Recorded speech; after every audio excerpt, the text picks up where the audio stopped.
my recommendations is, we go into regionalism, which is obvious. We can break into 8 regions. I believe that breaking into 8 regions, will create a balance.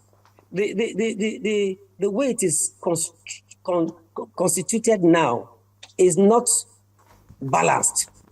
So if we go back to regionalism, where we take power from the center and let every region constitute their own executive, and then the center of the power remains there, and then just it's like an overseer, then that's fine. So I believe in regionalism, and I believe that we can break into 8 regions, and that will give us more development and inclusivity within the system that will derail us and remove us from the agitations that we are experiencing today. Many years ago, I saw Nigeria, by way of regionalism, break into 8 places. So when I began to hear that in the new framework that is within the works, that they are looking at 8 regions, I felt good with it. At least that will bring fairness. And I look forward to that happening. When it happened, it was without a fight, it was without rancor, it was without enmity. It was just beautiful, a beautiful announcement, and everybody gathered together, and it was announced that 8 regions. Nigeria had been broken down into 8 regions. I look forward to that. But at least if we have the Northwest, we have the Northeast, we have the North Central, we have the Southwest, we have the Southeast, we have the South-South, we have the Middle Belt, we have the Niger Delta. This is just a framework.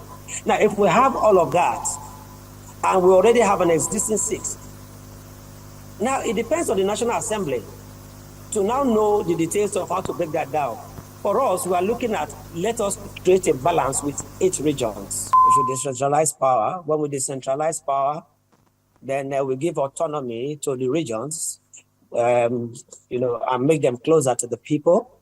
And then within the periphery and the crevices of that, we should be able to ensure that we enshrine, in a document, the entirety, as it were, the will, the benefits, the accruable nationalistic benefits of minority groups, so that they can have a sense of belonging. When we don't have a sense of belonging, then there's no unity. When there's no unity, there's no development. We need to talk about resource control. The agitations we present today is because there's a problem with there's a problem with restructuring. That's why we have the agitations for resource control. All of this, when we decentralize power, and then we create new avenues to create balance and justice and fair play within the players, then they'll be fine. There'll be no problem. Nigeria will be settled, and there'll be no agitations.